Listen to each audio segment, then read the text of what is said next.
That motion carries with Mr. Mason and Mr. Bobby Williams out.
If we can take our seats and cease all conversations, we're going to reconvene.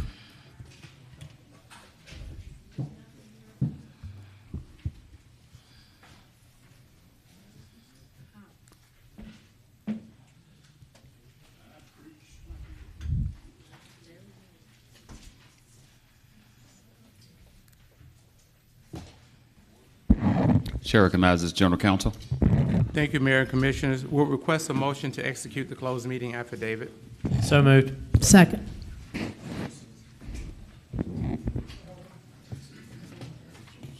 Voting.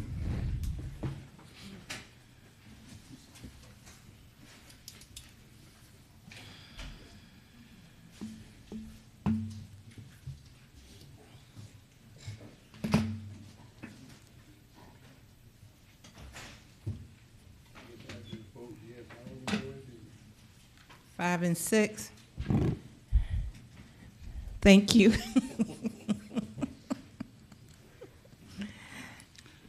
Chair recognizes General Counsel for the reading. Just a moment. Can I I'm publish sorry. this one, Mr. Yes, Mayor? Madam Clerk. That motion carries with Mr. Mason absent from today's meeting. Thank you. General Counsel. Yes, we'll request a motion to adopt a resolution authorizing the settlement of all claims by Tavarius Washington in the aggregate amount of $210,000 payable as follows. Tavarius Washington and Burnside Law Firm, LLP, as his attorney.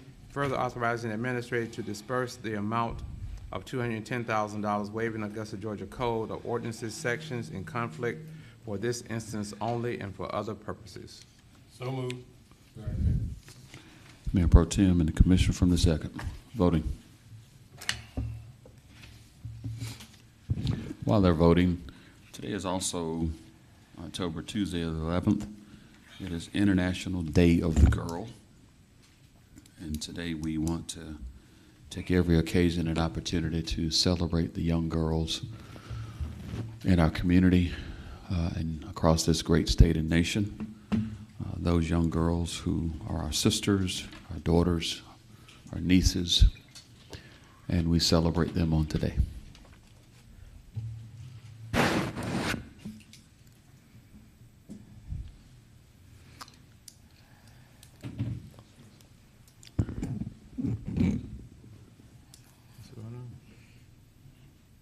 That motion carries unanimously. Chair recognizes General Counsel. Thank you, Mayor.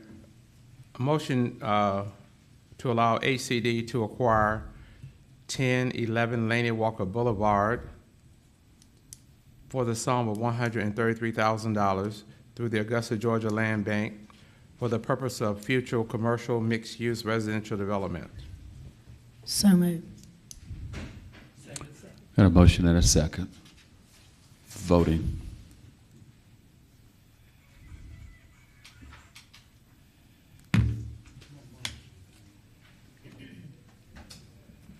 We'll get you some help. Just give me a second. It's unanimous.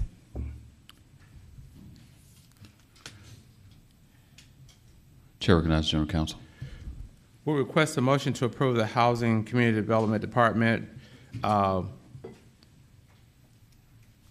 purchase for Augusta, Georgia through the Augusta, Georgia Land Bank, 1019 Lane and Walker Boulevard through the Augusta, Georgia Land Bank Authority for future commercial mixed-use housing and developmental purposes. So moved. Voting.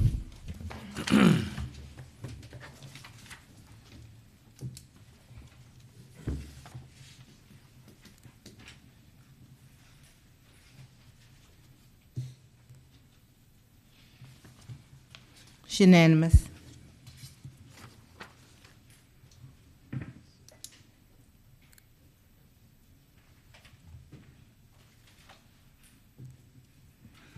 Chair recognizes General Counsel for the reading of the motion. We'll request a motion to approve the hiring of Mr. Peter Adeleke as Augusta Engineering Department Project Engineer of Construction in the Engineering Department at a salary of $95,000 and the customary employee benefits provided to all Augusta, Georgia employees, with the effective date being November 26, 2022. Commissioner from the third. So moved. Voting.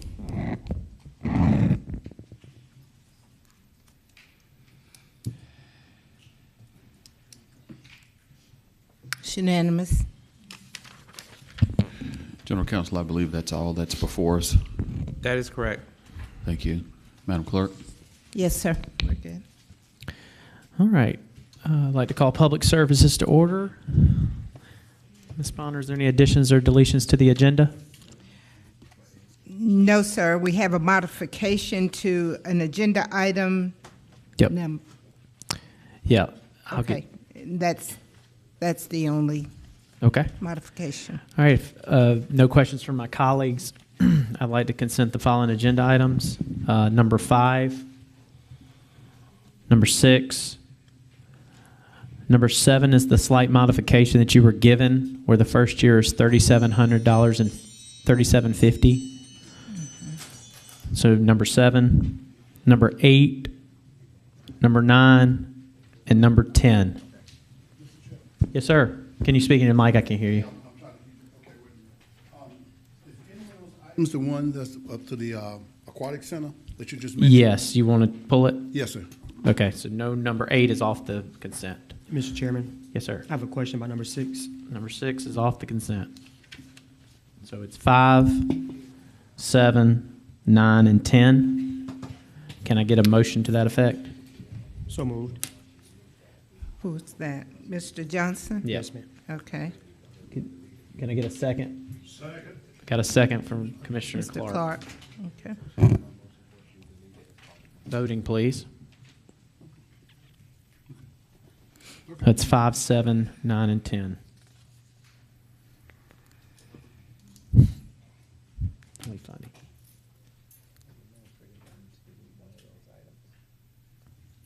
Okay. Okay. We'll come. All right, I'm going to turn it. We're going to go to agenda item number 8 to the administrator, so we can speak to that agenda item. Commissioner Hassan, you want to hear it? Okay. Vote. Okay. That motion carries with Mr. Mason absent from today's meeting. Number 8, a motion to approve the memorandum of understanding with Aiken Augusta Swim League for the usage of the Augusta Aquatic Center in 2023. Administrator Dallas. Commissioner, would you please delete this item as we are requesting the staff to go back to the drawing board concerning it? Okay. Can I get a motion to delete?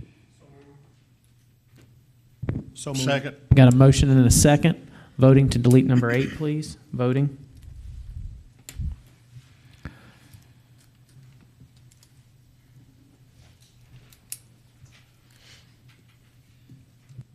It's unanimous. Okay. If we have Ms. Walton here, we're going to start at the top. Agenda item number 1, please.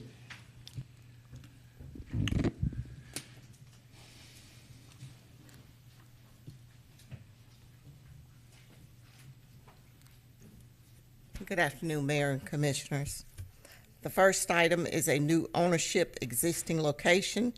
It's alcohol number 22-72, a request by Denzel Larry for a consumption on-premise liquor, beer, and wine license to be used in connection with Lux located at 813 Broad Street. This application has been approved by the Sheriff's Office and Planning and Development. Do we have any objectors to this alcohol petition? None noted. Please state your name and address for the record. Denzel Raynard Larry, 147 Gustav Court, North Augusta, South Carolina. Can I get a motion? Motion to approve. Second. Got a motion and a second. Voting, please.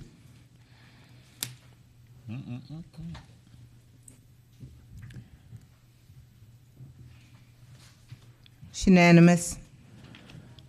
Agenda item number 2. New ownership, existing location, alcohol number 22-73, a request by Deep Patel for a retail package beer and wine license to be used in connection with Lotto World number 15, located at 2502 Lumpkin Road. This application has been approved by the Sheriff's Office and Planning and Development. Do we have any objectors? Is Mr. Patel in the chamber? Mr. Patel was notified by email and by letter. Okay, can I get a motion to forward it to the full committee? So moved. Commission, sorry. Second. Got a motion and a second to forward to the full commission next week. Voting, please.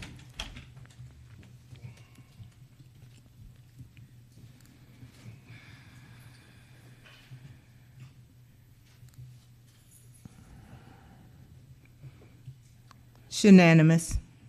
Agenda item number 3, please.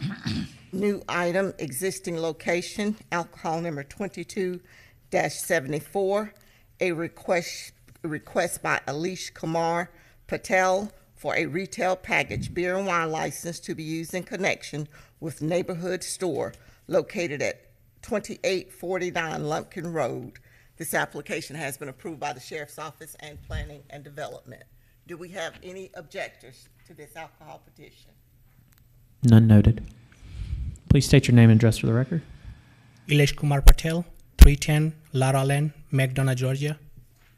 Can I get a motion to approve? Motion to approve.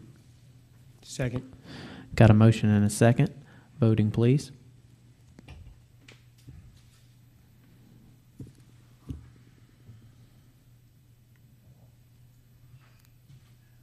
It's unanimous. Agenda item number 4.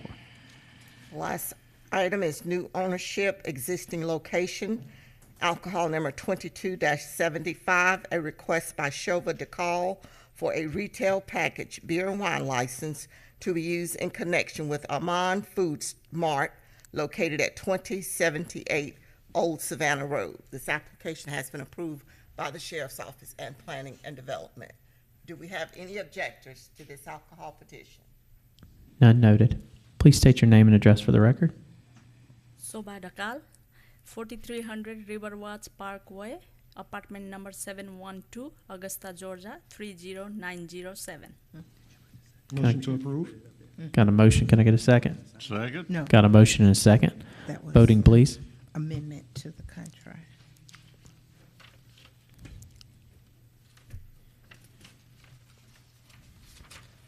Went from 5,000 to this in this book. This is the new figure here. This is the correct one. That's what they did today. That's what I was up there. It's unanimous. Agenda item number 6.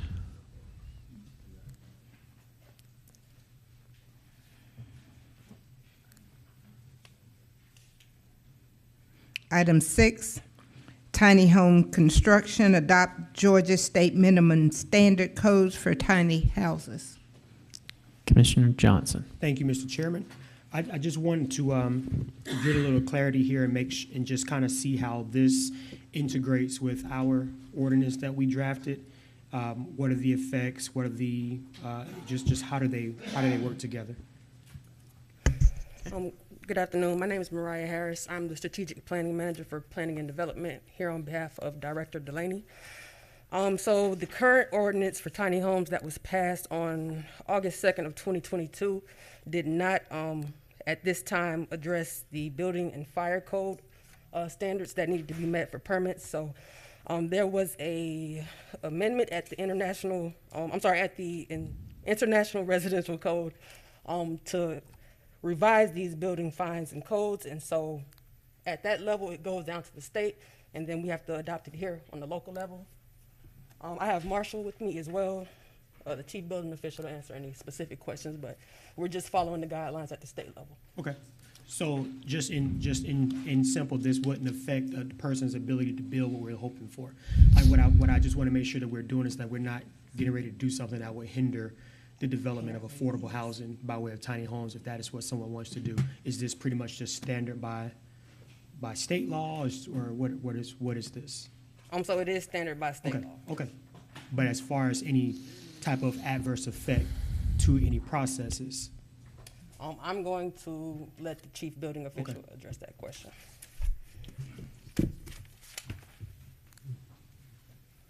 Good afternoon. My name is Marshall Masters. What Appendix Q does, it actually makes it easier for a tiny home to comply with the code.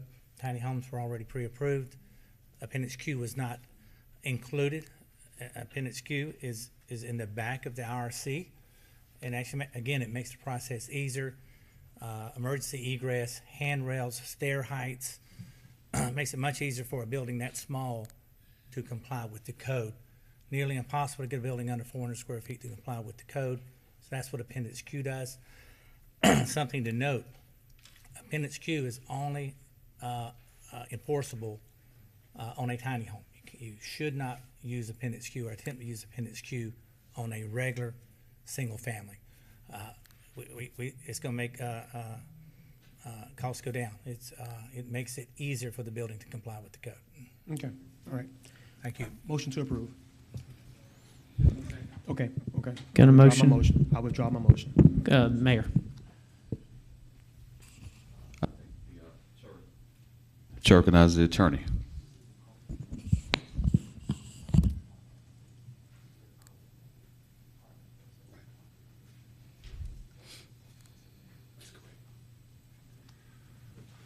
So it's a, This is having to adopt the IRC International Residential Code, Mhm. but it will also require an amendment of the code here. Okay. That's correct. request them in the code.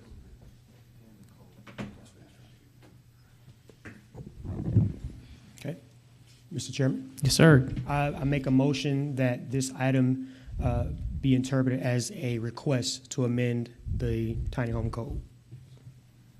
Okay, can I get a second? Second. Got a motion and a second. Voting, please. Chairman, Mr. Chairman. Oh. Yes, sir. And as a fuller explanation, once the body, by way of the full commission, approves that the code amendment may be presented, then the amendment will be officially presented. This is not amending the code. This is interpreted as a request to amend the code pursuant to commission rules. Okay.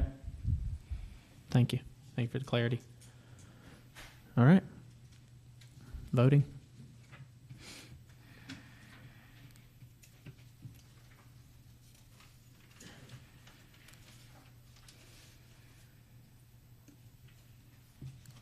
It's unanimous. And that concludes public services. Thank you, committee.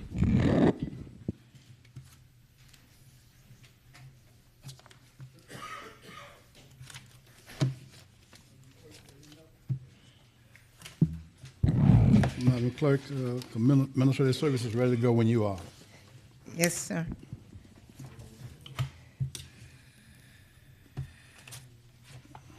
We're ready, sir. Thank you, ma'am. Are there any additions or deletions?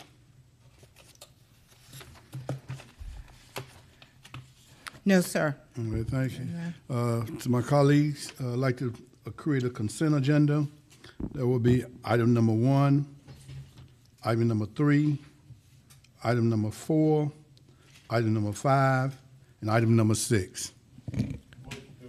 Second. Commissioner Franklin, you have a question or something? No, I just seconded your. Okay, all right. Voting, Ms. Bonner. Yes, sir.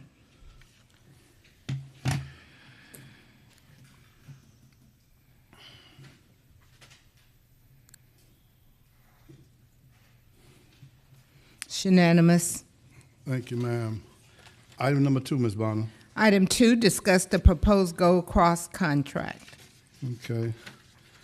As my colleagues realize that we have been dealing with this for over a year and a half now, and I think it's about time we make some type of real progress on it. We thank our team, led by our administrator, to get us to this point.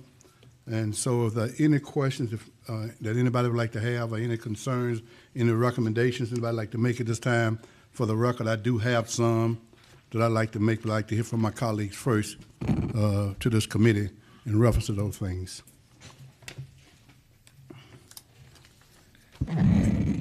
Commissioner Franklin? I guess I'll start the discussion. I guess I think that obviously the subsidy needs to go up because of what they do for our citizens. I guess my first question would be is that has the administrator and Gold Cross come to an understanding or a contract that is ready to come before this body with accountability pieces that we're not currently there that we know need to be there. Number of ambulances that we know that we need to require within reason, but also understanding that who from the city side is making the determination on how many ambulances that they feel the city needs, understanding that if we're going to up the number of ambulances, then there's going to be a cost involved with that when you look at personnel costs and things on Gold Cross's side. And I guess just trying to get a better understanding, Mr. Chair, of kind of where we are and all that, city versus Gold Cross, and what does that look like? Let me weigh in on it first. First, Ms. Administrator, you want to say something? You want me to go ahead and try to respond? Okay, thank you. Well, most of those things that you just raised is in the contract, and I know, two meetings ago, Mr. Vincent was here. I know the last two times on agenda he chose not to be here, but we can truly formalize something. What you're doing here now today is we're trying to do a proposed contract, and then I guess whatever we approve today, go for the commission. They get a chance to look at it, and at every particular time, at some point in time, it becomes an official contract, and we approve that. But in terms of ambulances, there are 8 at non-peak hours, 10 at peak hours. In terms of subsidy, we have not discussed subsidy. I'm sure that's going to come up today, just a recommendation for what we think the subsidy should look like. So I think all of those things will be answered today for the most, will be addressed today. And I hear you. I guess that based on what I heard, there wasn't a full all on the same sheet of music, let's just say.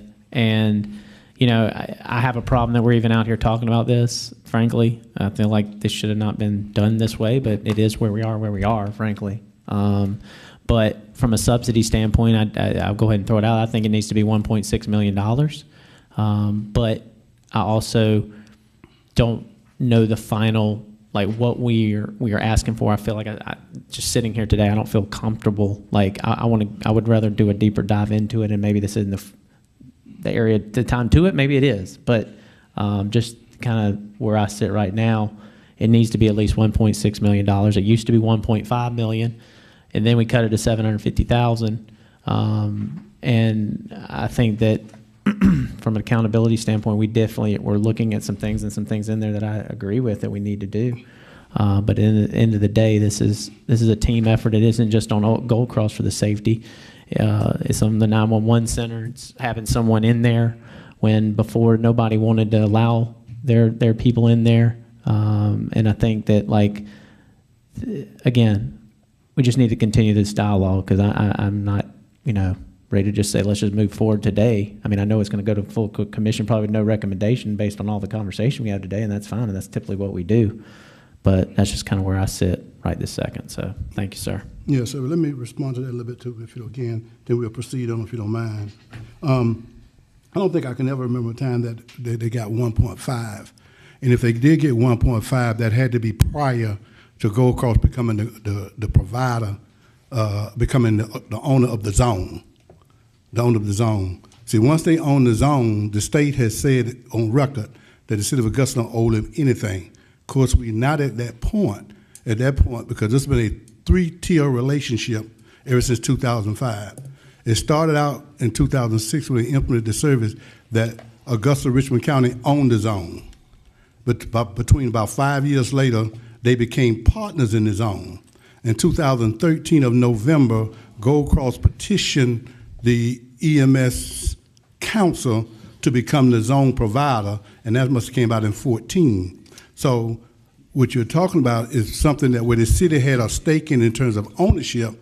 As of right now, the city doesn't own the zone. And with that being said, we on the record saying, the state saying, we don't own it. And I think it's unfair for us to look at the city and look at previous numbers and say, based on those numbers, we should go up when they're the absolute owner of the zone. We have no stake in the property now.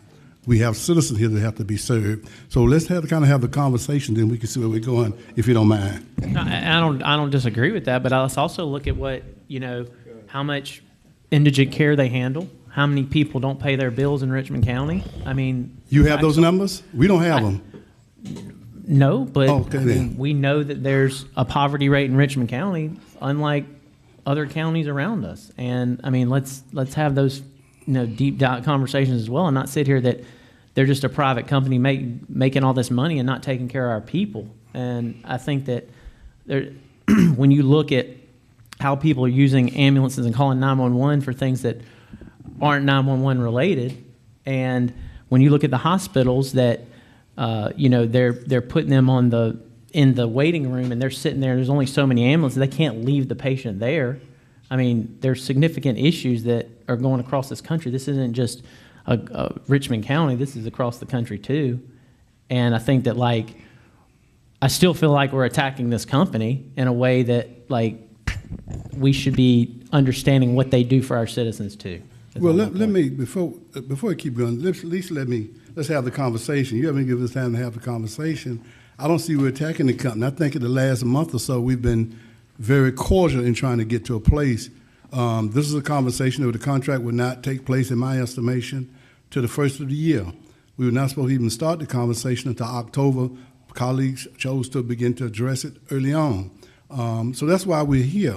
And so now we need to at least make some progress, or listen now, other than do it behind closed doors, because I don't think in ways, all the contracts come to the floor. Maybe commissions don't be in, because those have been taken care of through their procurement and through those directors who looked out for goods and services. Those things been talked about. But at some point in time, we're just in a different place with this one because of everybody's engagement on both sides. We have half of the commission wants to make sure that Gold Cross is held accountable, and I will not go so far to say the other side does not, but it seems to be more to see what Gold Cross had to say as opposed to seeing what our employees have to say. And so it puts us at a disadvantage. So at some point in time, if we're going to come to a resolution about it, we just need to have a conversation, and that's what I'm trying to do. If nobody has no suggestions, I do have about 6 or 7 suggestions based on the contract that's in front of us, and at least we can push this can further down the road. That's my intent today. You got 2 or 3 people that want to make comments. All right, then go ahead, Commissioner Bobby Williams. Yeah, I've been sitting here about to go to sleep. I do want to just make it short, 2 or 3 comments, and it's been alluded to that what they do for the community. I, for one, believe that they do a lot for the community, but there's still quite a bit that is needed to be done. I hear about a kid on the ground over at ARC who was paralyzed and just laid there on the ground for, I don't know, an hour, 2, 3, the ambulance, showing up whenever. I get calls every other day from citizens saying that the ambulance never showed up, the ambulance is an hour late. And we need to take into consideration what our citizens are saying. Commissioner Franum believes 1.6 million is what we need to do. I don't think we can do 1.6 million given the budget that we have. We had monies that were just out there that were needed to be given to somebody, then yeah, that would be fine. But I just can't give them 1.6 million knowing that we have a long way to go in the 10-year contract. The 3, the 5, the automatic extension. I think Commissioner Hassan, you said something to me about 6 months getting ready and what have you. Those are some of the things I believe that you're going to talk about today. There's some things that are wrong in this contract that need to be talked about, need to be corrected.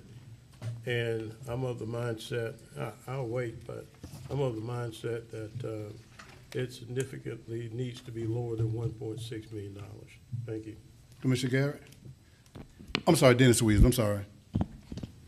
Thank you. I'll be brief. My position has always been somewhat, it's not that much of giving go across this substance. It's with how it's being paid. My issue is, why should I give you $1 million, you or anybody else, $1 million to do some work for me down the road? And your payment is based upon what you do. And we'll give the company this money with the understanding that it's supposed to take care of indigent care. Now, we give you the money in January, so you're supposed to be able to tell me that you have $1 million worth of poor folks in Augusta. I just don't think that's fair. I don't mind paying the money, but you don't pay it ahead of time just in case you may need it. And another issue that I still have concern with. Last week I got called out twice where an ambulance service had been called and the patient was still at home in their bed for 3.5 hours. Good thing our fire department was there. And then a fellow that was making a delivery to Augusta fell ill out in his truck and sat out there in his truck for 3 hours till an ambulance came. And when I called to see what I could do, I was asked, well, what's wrong with the patient? I'm no doctor. If you're not bleeding, I don't know you're bleeding if I can't see the blood. But we need to have some of these issues addressed, simple issues about the arrival time. And when we do bring it up, we always hear that same old story. We arrived in a lot amount of time. And 3 hours waiting on the ambulance and being sick is not a good thing, I'm sure. But what my problem is, not with Gold Cross, my problem is making sure we're providing the best service for our dollar. Just that simple.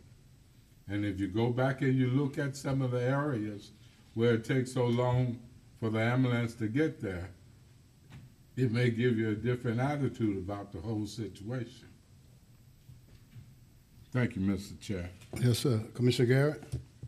Thank you, Chairman. I know that I'm not on this committee, but I did want to be part of this conversation just because it does affect all of us in all of our districts.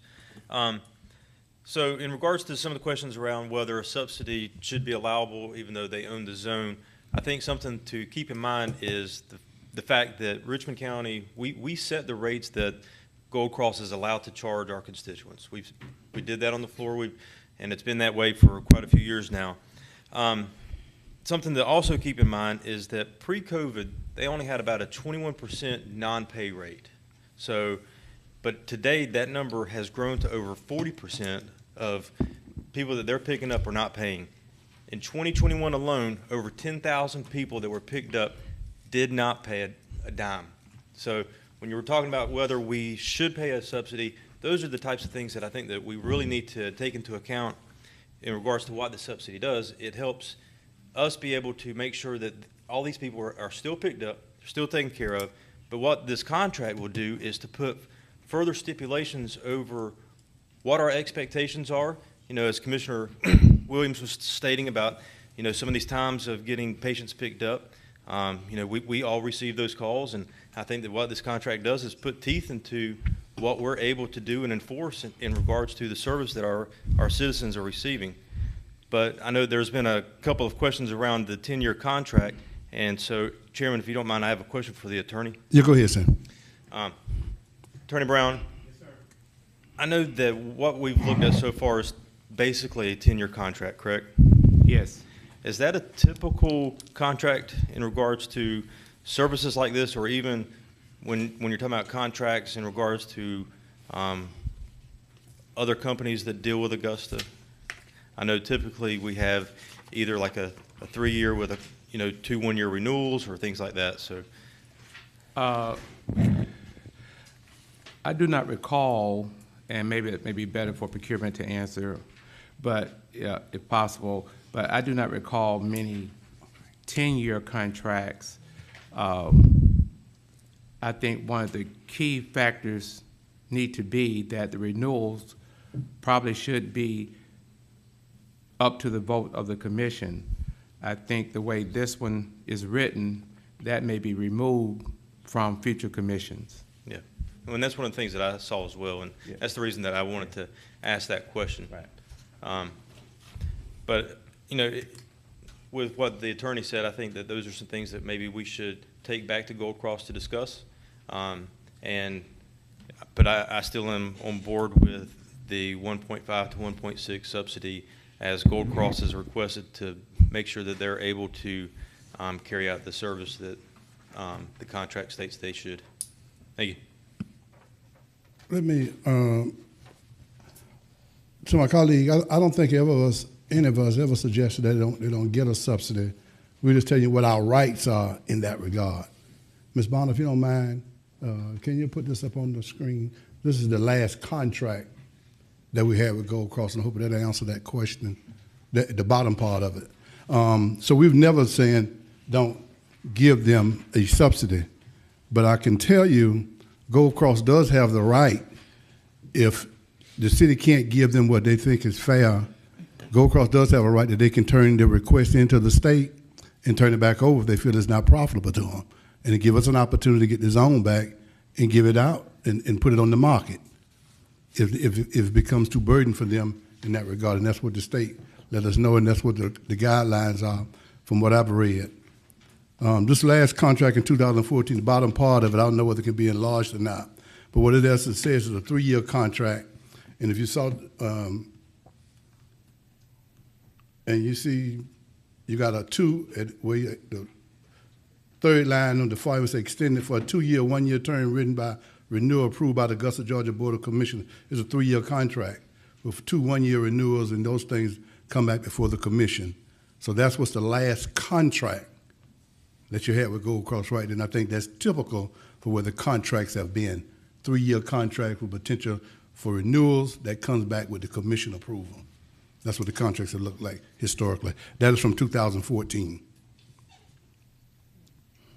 But also, let me just read one more thing here. I'm gonna come to you, Mr. Commissioner Clark, if you don't mind. Mm-hmm. What I have here is November 4th, 2013. This is Gold Cross Emergency Medical Service Richmond County Zone application. And this was appealing to the East Central Regional Georgia EMS Council. And when it comes to ambulance, what they were saying that they were going to do is have 8 ambulances and a maximum of 15 to be able to provide this service. This is what they submitted, I guess, to the EMS Council, and I guess that's went on to the state. So we don't have to get bogged down in that. There's enough documentation here and enough history here. But I'm just saying the whole ball game has changed for the citizens of Augusta, Richmond County, of having any control or owning anything. And so we have to put much about the phone calls that we're getting. And when Commissioner Dennis Williams just mentioned about the gentleman getting sick in his truck, this gentleman was from Savannah. And his wife came to Augusta from Savannah before the ambulance got there to take her husband to the hospital. That's what we're talking about. But Commissioner Clark. Thank you, Chairman. I guess mine is more of a statement than questions, because I am for giving Gold Cross a subsidy. And I just wonder, what if we didn't give them a subsidy but let them build the city back for the city to pay for all the indigent transports and what have you? I wonder how that would turn out, what kind of a bargain 1.6 million would be when you look at it that way.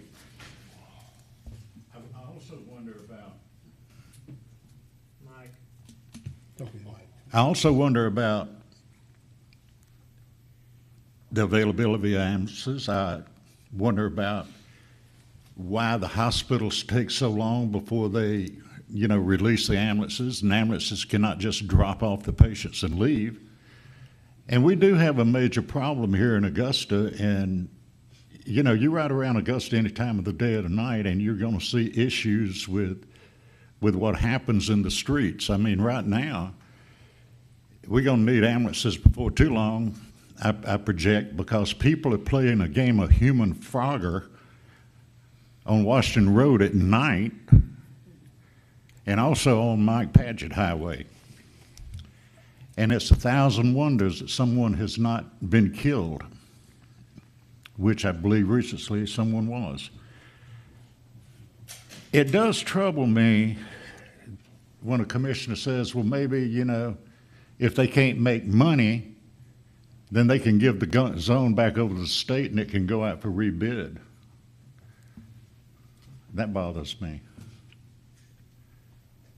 Don't bother with no pace, with the people sitting down 3 hours waiting for ambulances?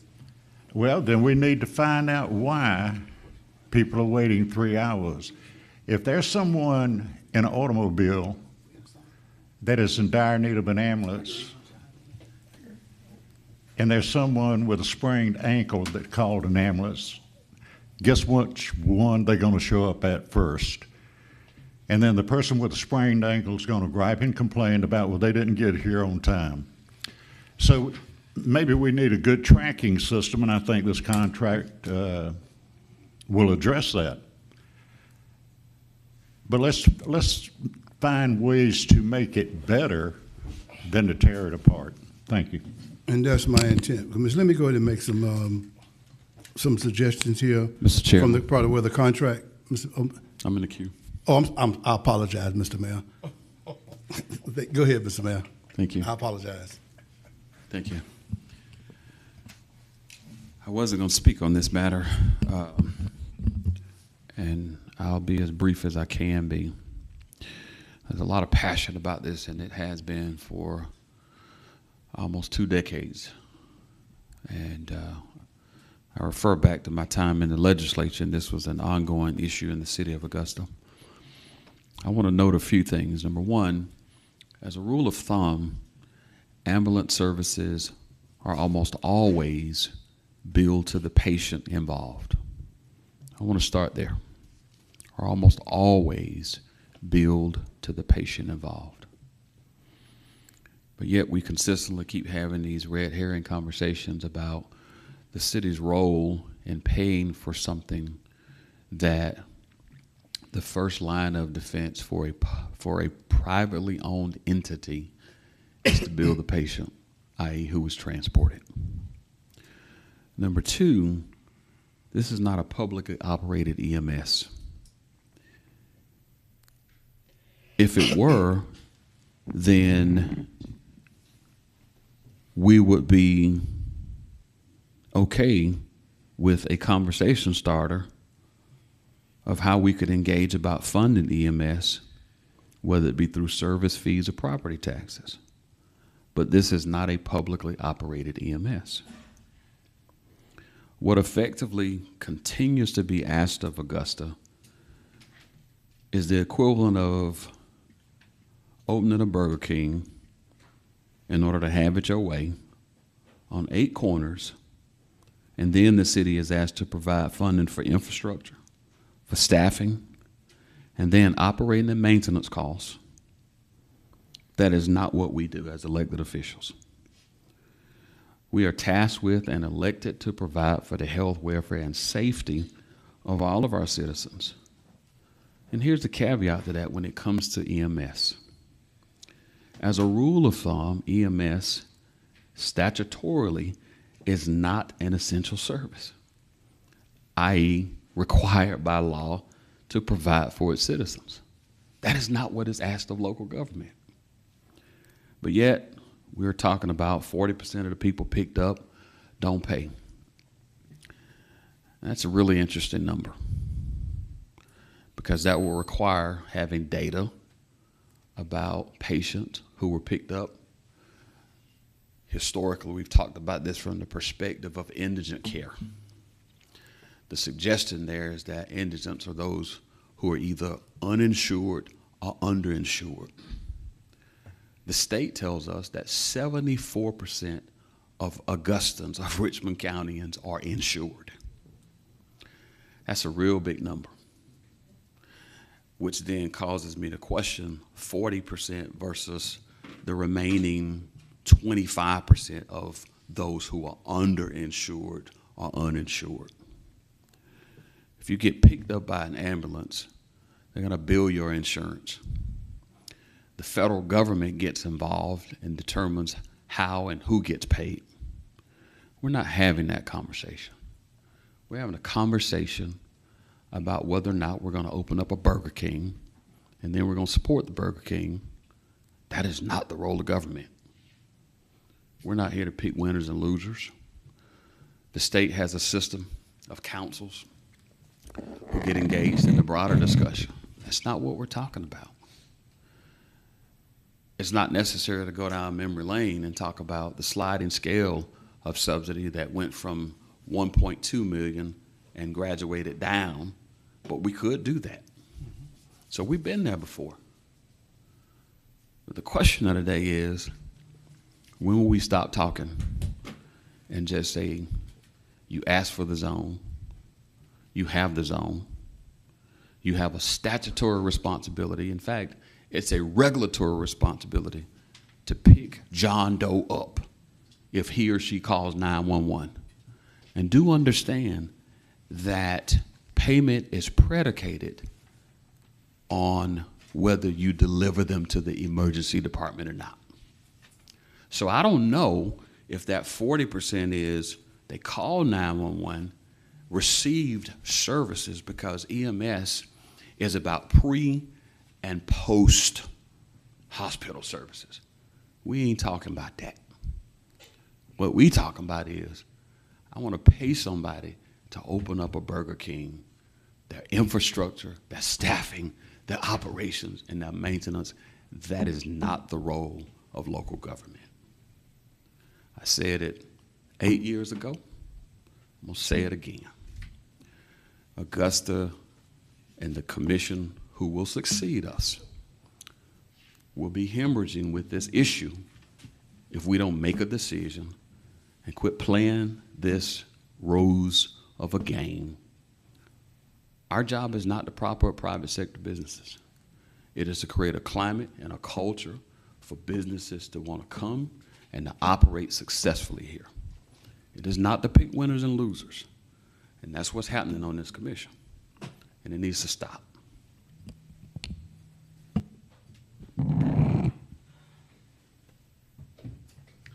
Mr. Mayor, you through?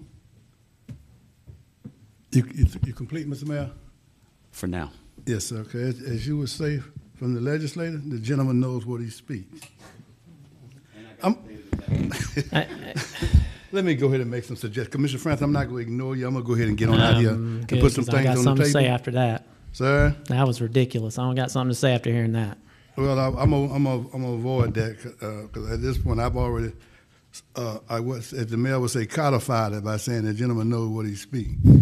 Not a clue. Not a clue. I'm gonna try to make some suggestions here in some sense of numerical order based on the contract, and I'm gonna call them out. 1.2.3 is talk about your quick response vehicles, your QRV vehicles. We know there's a conversation about $500,000 that the city would pay for these vehicles for Gold Cross. The city counted with $250,000 for that. And as you heard, the gentleman that was here from Gold Cross, Mr. Vincent, he said actually they need about $750,000, but they asked for $500,000. My position is the city should not be buying QRV vehicles for Gold Cross. They should not be buying, because the vehicles will not belong to us. We're buying them for Gold Cross. And so I think that is something in the contract that we need to remove as part of the contractual agreements. The next thing is 2.1, and that's the term of the contract. As you can see, that's up on the screen. I think it should be a 3-year contract with 2 one-year renewals approved by the commission. I think that should be consistent there. I think you got 2.3.D, provision of services. I think it's talking about the AM and the PMs there. Let me try to keep up with my comments here myself when I look at them. The AM and the PM of services, but what concerns me there is the 6 months for them to come into compliance here. I think that needs to come out of the contract. Gold Cork has had this zone, not had this zone, but represented this city in some capacity ever since 2006. I don't see why we would pay them and give them 6 months to come into compliance. That should be day one, especially if we approve this contract anytime soon. If it's January 1 when it starts, that time the clock start ticking at that point. We should be paying them 6 months and not getting anything that you can hold them accountable. That means you're paying them for half a year. They can do whatever they choose to do.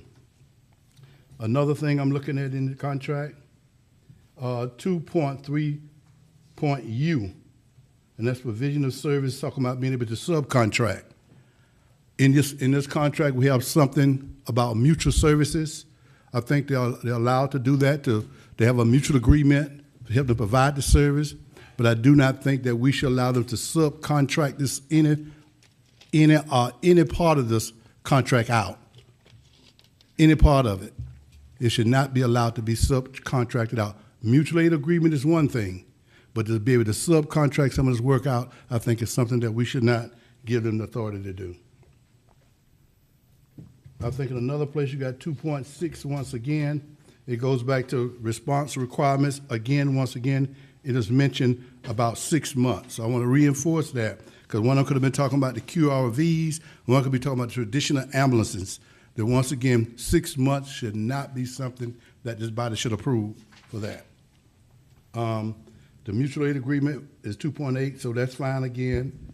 And then you got your exemptions.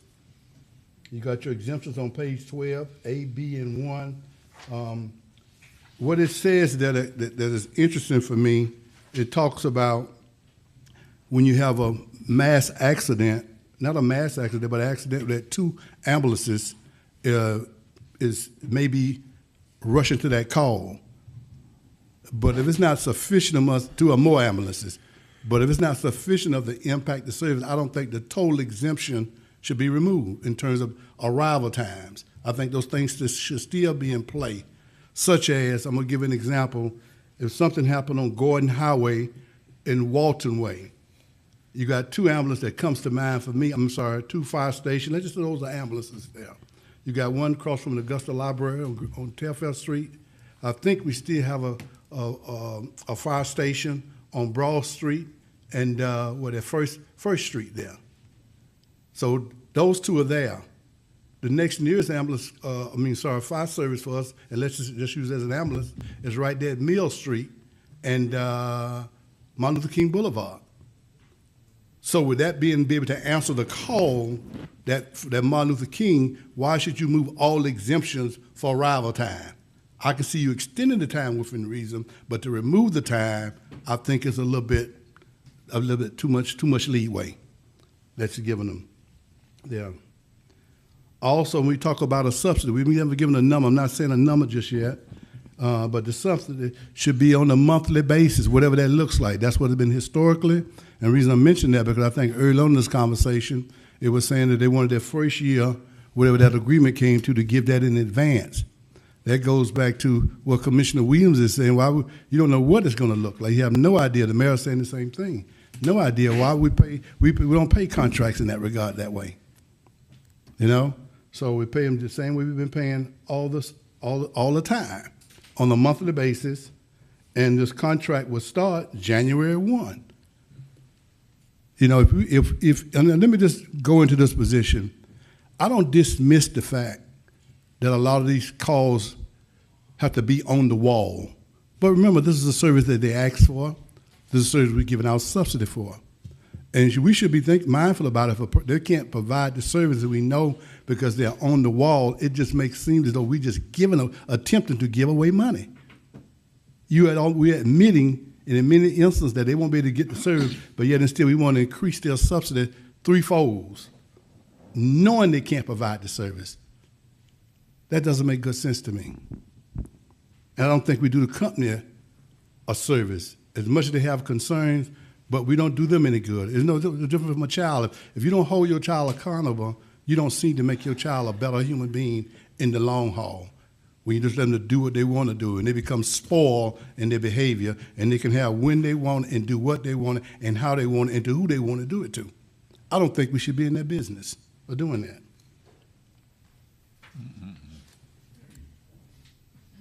So those are some of the things. I'm gonna come back and try to see if I get a motion on the things that I just mentioned. Those are some of the things. Somebody want to add something to it?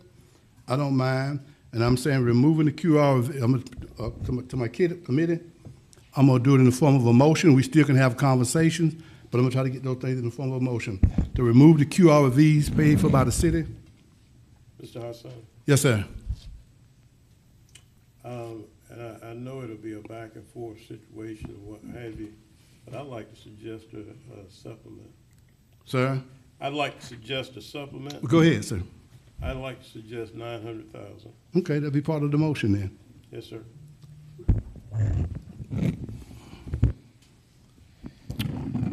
We got to remove the QRVs.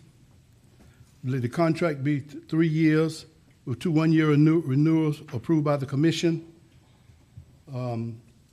To remove the 6 months to come in compliance in terms of was ambulance or QRVs, that it must be in compliance immediately from day one when the contracts come into play. The ability to subcontract any of this work out is null and void in terms of this contract. Once again, I'm gonna say the response requirement, because there could be talking about QRVs or either ambulances, that's also out. The subsidy that we pay them should be paid monthly, and the contract should be January 1, 2023. Is there anything else? And the subsidy be $900,000. Okay. Did you include the 6 months? I took the 6 months out. That's what I'm saying. I took it out. Okay, all right. That's annually. Motion to approve. Okay, Commissioner Frampton, before we vote. Mr. Chairman, I have a question for you. Yes, sir. Would you, based on kind of all your recommendations there, like, do you believe that this moving forward, the city's best interest is to be in the ambulance business and to own the zone? Like, do you believe the city should own the zone? I believe on a personal level, yes, sir. I do. Levels. I mean, Yes, sir. I do. Okay. I do. And I think, I just have to say, it's like the mayor mentioning Burger King, I think it's just a little bit crazy because they have to pick up people not knowing whether they're going to pay or not. That's their job. They legally have to do that, and they do that. So I think to make a Burger King reference where it's just like you can shop and you can choose Burger King, or I think that's disrespectful. I'll say I've been on this commission 7.5 years, and all 7.5 years, this body has attacked this company in some manner. We had a former fire chief that tried to take the zone and done many things in a way that trying to keep records of things. And, we need to pull all the onion layers back, because this is very disappointing for the citizens to hear some of this stuff up here that and are they perfect? Heck no. Do they need to get better? Heck yeah, they do. But for us to act like we're just giving them money and they're not doing anything with it, or we shouldn't be giving them money because it might not be 40%, it might only be 25%. I mean, I think it's a little disingenuous up here when we're talking about people's lives, and as the mayor continues to say, take care of the health, welfare, and safety of people, and that is our number one job. And again, we have to understand too that from a subsidy standpoint, whether it's not 1.6, whether it's 1.2, whether it's whatever it is, like at the end of the day, they're taking care of all our people. And some of these people cannot afford to pay. And for us to sit up here and act like the zone, it's evident everybody wants the zone up here, a lot of y'all. And I don't understand it, because I can tell you right now that us owning the zone and being in the ambulance business more than we are currently, where I think currently we only have one ambulance running. I don't know why we don't have the second ambulance running. It's just... I don't know. It's just tough to hear, to be honest with you. I mean, obviously, I hear you on some of the fire chief ramp-up period, or you don't want the ramp-up period, but we probably need a ramp-up period. The monthly subsidy, I don't know if that really matters. 3 year plus one, I don't really have the time frame. It's not really. Some of these things I'm cool, but in the January 1st, I'm pretty much cool with. But for us to just look at 900,000, I just don't think it's something that for the amount of people in our community that they help, and the current landscape of the world, frankly, everything that costs a business is more than it currently is. So Thank you. Well, Mr. Chair, Mr. Commissioner Francis, let me answer a little bit of that for you, if you don't mind. I think, and I don't speak for the mayor, but I think what he was quoting state statute. I'm right here. I'll be happy to talk about it. Well, okay. Well, let me say this to them. Well, let me say that this is my point here. I think what you got here, though, I don't believe, Ms. Bonner, you can correct me if you don't mind, Ms. Bonner. I don't have a problem with that. I'm gonna make a statement. I'm gonna take a shot in the dark. If I'm wrong, you say, Commissioner, you're wrong on that. I can live with it. I can take that tongue lashing in the public. I don't believe you'll find a motion that the commission approved to give away the zone. Is there a vote somewhere that's taken to do that, to go across the zone? You're asking me that? I'm asking you, Ms. Bonner. As best as my recollection right now, no, sir. Okay, so in essence, they took the zone. Huh? But they applied to the state to take the zone from us, to give it the zone. They, and they would at the same time was doing business, had a standing contract with the city of Augusta. So how does Gold Coast get all the breaks? We have a right to defend the city and the honor of the city. I would never say don't give them a subsidy. I just think that the positions that we're taking. And some of us, the citizens are second and Gold Cross is first. But I understand it's all in the name, it's the gold standard. I understand. We're going to vote in a minute. Who has not spoken? Commissioner Knight, go ahead. Are we almost done with this conversation? I feel like we're beating a dead horse. We put this on the agenda every other week, or at least once a month. We need to decide and do something soon. But what you brought up, if it comes before me next week, I can't vote for that. Okay. Sorry. Voting, Ms. Bonner. Got it, sir.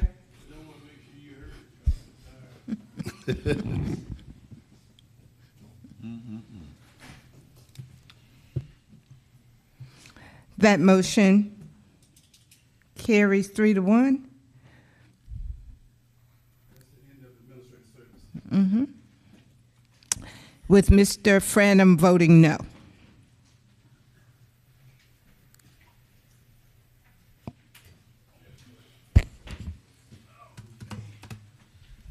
Happy birthday to Ron Lemke.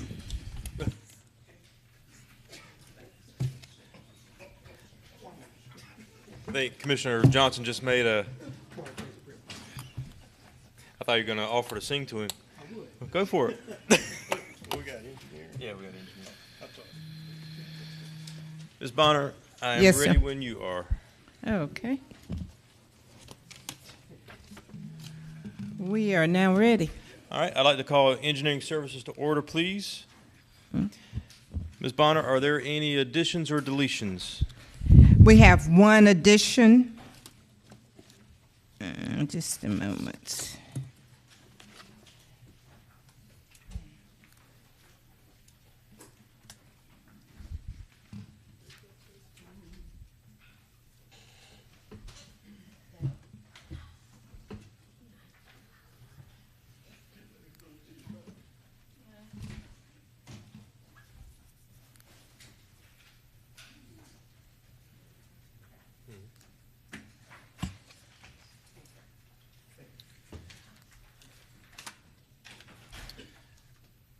If there are no objections, I'd like to add this to engineering service agenda.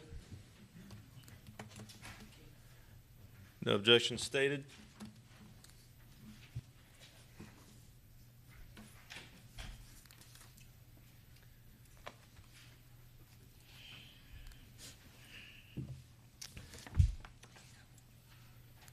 And as we get started, if there are no objections, I'd like to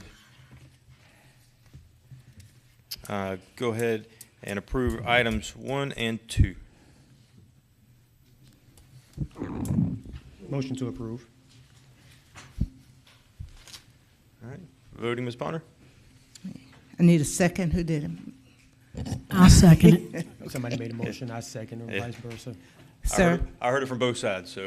Oh, I didn't hear him. Second. Apologies. We just want to work.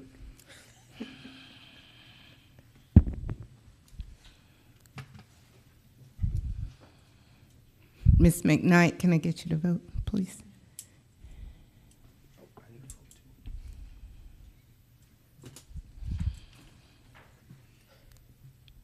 It's unanimous. All right. I'd like to start with item number 4, or actually the addition, which is, I guess, my addendum? number 4. Yeah, the addendum. Okay. Item 4 is the intergovernmental agreement for design, construction, and financing of rail spur between Augusta, Georgia, and the Development Authority of Augusta, Georgia. All right. I think we have a couple here that want to speak towards this. Mr. Calray, keep bringing businesses to Augusta, please.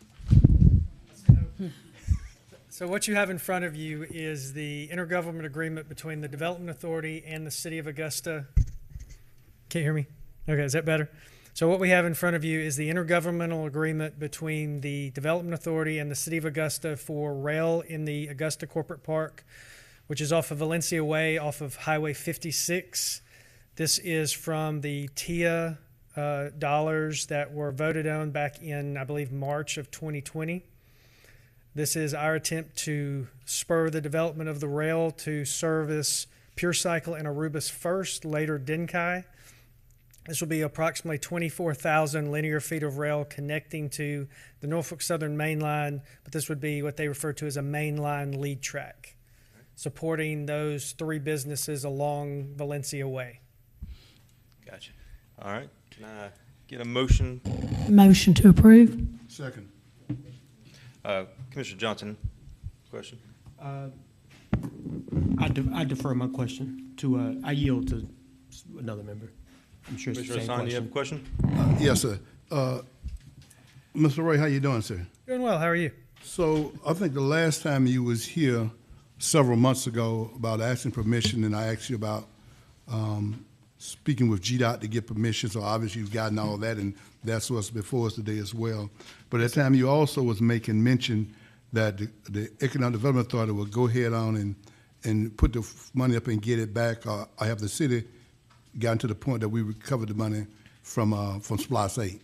Yes, sir, that's correct. So we've gotten it now from SPLOST 8 to go ahead and get this done? No, this is from TIA. This is not from SPLOST at From all. SPLOST, I'm sorry, from TIA. Yes, sir. Yes. This is all from TIA. So what we will do is bond the project ahead of time, and once collections start roughly July of August 2023, we will get paid back from those as dollars begin to be collected. So you we will actually bond. The city will be in the process, but we will actually bond it and make those bond repayments eventually from the TIA proceeds. Okay, all right. Thank you. All right. Any further questions? Good. All right. Voting, Ms. Bonner. Okay.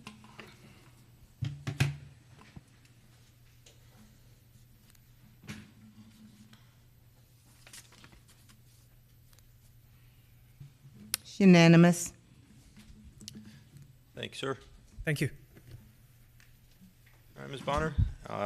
Now to item number 3. Item number 3 is to receive a report update from the engineering department regarding the infrastructure in the Montesana area.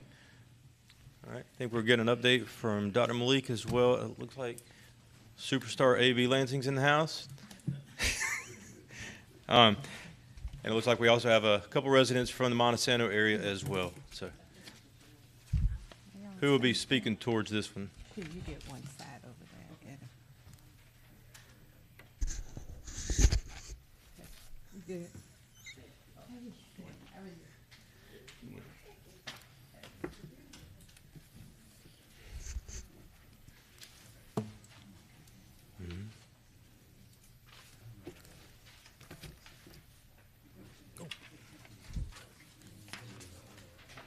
Thank you.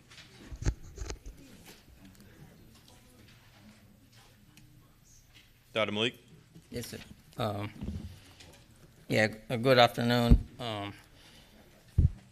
As directed by this body, I have 2 subject matter experts. One going to cover the tree assessment and other the sidewalk. And then any question you may have, we'll address it. So the Derek went over is the tree experts. They're going to request him to come and present his assessment. All right.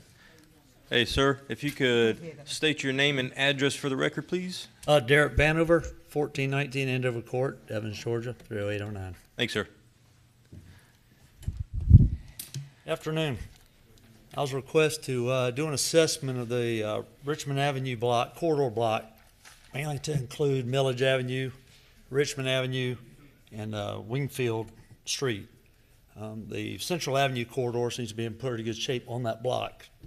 And so I went out and just did a basic tree risk assessment using a systemic evaluation process. And what that is basically we take the trees and divide it up in 6 different sections using the physical evaluation of the site, the root flare of the buttress, the trunk itself, the scaffold branching, and then the overall canopy. And you can kind of see through there the outline that we took. We got basically it was a diverse group of quercus, which is the oak family. We have some Bradford pear family trees, some dogwoods, Cornus Florida. And what we found out is about all the oaks, there's one of them really needs to be pruned up, can be pruned and salvaged. The others we need to look at. We got heavy cavity problems. We got the fugitive pathogens, which is a fungi decay, which is now affecting those trees. They have gone in. That is a decay that has hit dangerous or hazardous trees, some things that have structure. It doesn't attack on a tree that's typically healthy. So that's usually an indicator. If you start seeing this, you need to keep looking up. Basically, a lot of these trees were damaged back from the ice storm, and they have residual. Their survival tactics are in place, but they have outgrown or they are in their lifespan as we have it there. The pear trees typically grow 30 to 50 years, and after about 15 years, we start seeing structural problems. After 30 years, you start seeing some major splitting. If we have another ice storm, I suspect those will really split off. You're already seeing some upheaval in the sidewalk due to those 5. Now, a lot of states have already started an eradication program on those 5 trees, of that variety tree, which in this case there's 5. We need to go ahead and take those out just while we're in the process. Basically, my recommendation is we need to look at these and put them on an eradication program. We do have a local community group from Richmond Avenue. That block community is willing to work on a reforestation.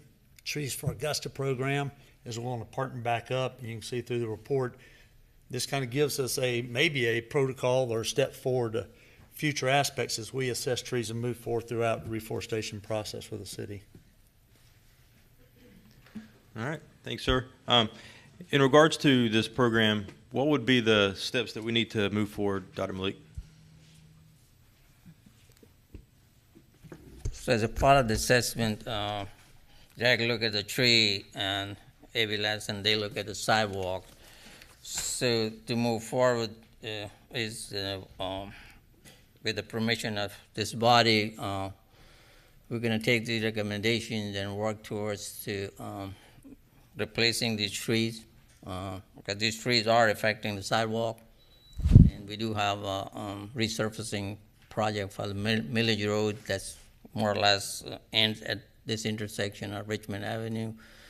So we're going to look into supplementing that contract to include the sidewalk repair and replacement somewhere early next year. Okay.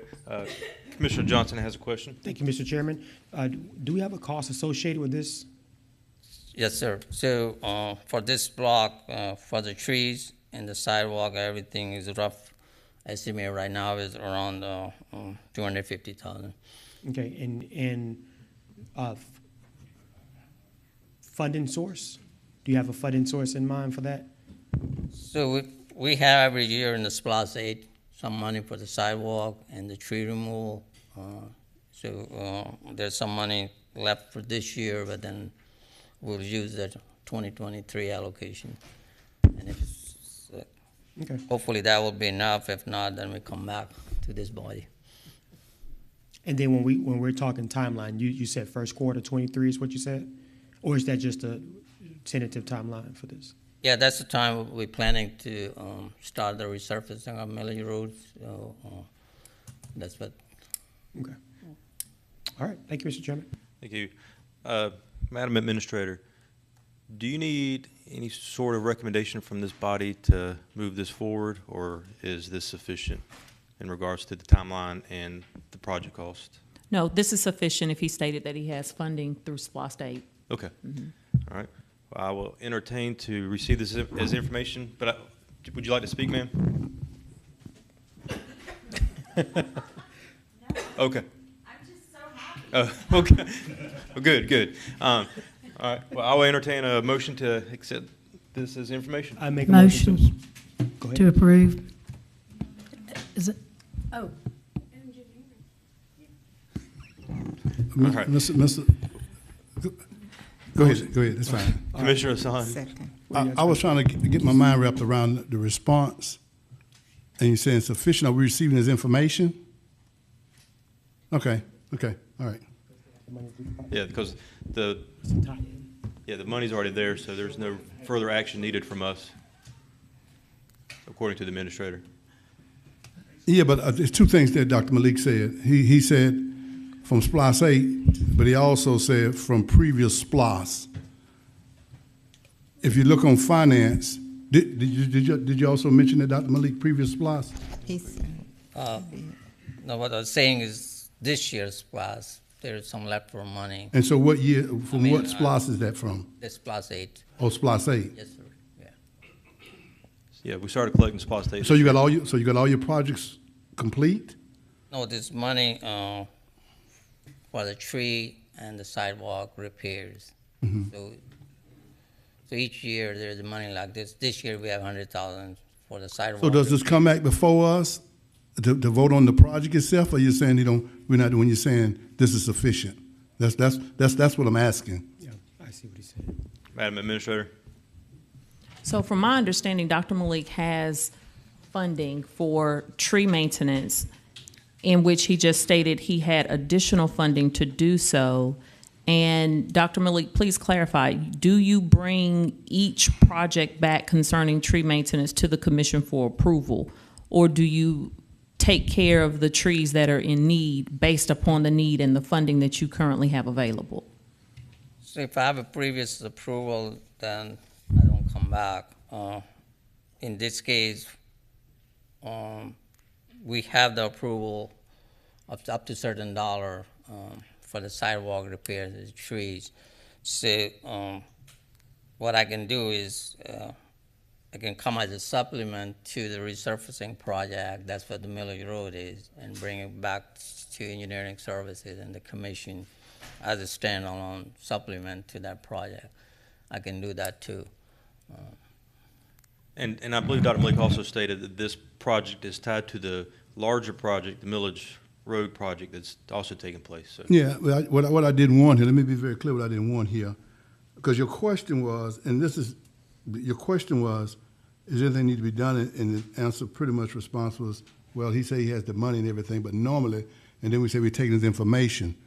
So taking his information to me is not as bold as saying, okay, he's going to use an on-call to start the work. I'm going to tie it into the Milledgeville Road project. So there was no definitive, because we were just taking his information as though we were being informed. Well, they were informing us of the plan to move forward and what the plan of action would look like. But he's still not sure about the cost. Remember, he's estimating $250. He's estimating that, and he said, I may have to come out to you for some more money. Well, so he still doesn't have a sure thing about the money. Well, and if that's the case, then he would come back. Yeah, But, okay. yeah. All right. Voting, Ms. Bonner? So are we receiving this as information? Receiving Yes, ma'am. information. And Mr. Johnson, you second that? Thank you. Mhm.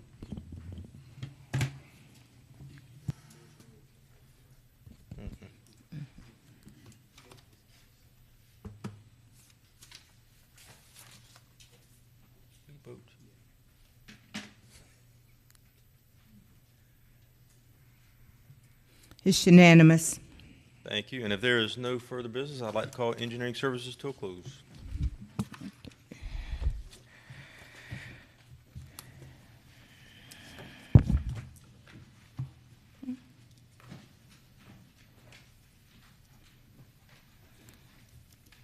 Are we ready, Madam Clerk? Yes, sir. I'd like to call Finance Committee to order, please. If my colleagues would agree, I would like to consent item number 1.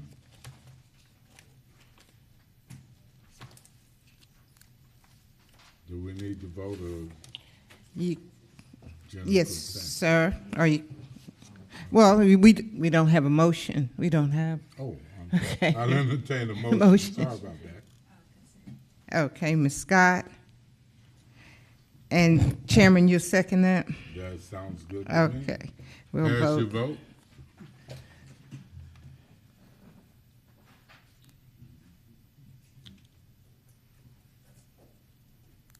I need you to vote, Mr. Chairman. Oh, I thought I did it. I guess I didn't. That motion carries with Mr. Alvin Mason absent today. Yes, ma'am. Item number 2, please. Item number 2 is an update from the interim administrator on all allotted unused SPLOST funds. Commissioner Hassan? I think the administrator is going to address the issue. I was just trying to figure out some of the SPLOST money. In the early part, right before the previous administrator left, he had captured all the recaptured SPLOST funds, meaning the SPLOST project that had been completed, and taken compiled that, and the commissioners took and reallocated that money to some other projects. And that was my question just then. But at the same time, so I'm asking, what are some of those projects, if any, that we reallocated money to that has not started as of yet? Madam Administrator? Sure. Of all the projects that former Administrator Odie Donald presented to the commission in January concerning recapture and overages of SPLOST dollars, those projects have begun and are in various phases of project implementation. There is, however, a small amount of funding that has not been allocated, which is being reserved for projects which will have overages as a result of construction overruns and such. Well, Go ahead. so when you say, how much is that? The overages balance, about $800,000. And those are from what? And what SPLOST project is that from? That's from SPLOST 7. That's from SPLOST 7? Yes. Okay. So I'll leave the previous issue alone then. Okay, all right. Thank you, ma'am. Are there any other questions from the committee? Yes, sir. Go right ahead. Mr. Administrator, if I may, ask the administrator. Go right ahead. Mr. Administrator, it's a dumb question, but we don't have any projects for that 800,000. No, projects have not been identified for the $800,000. However, we have received communication from directors that their projects may be over budget, in which the $800,000 could be a funding source for that case.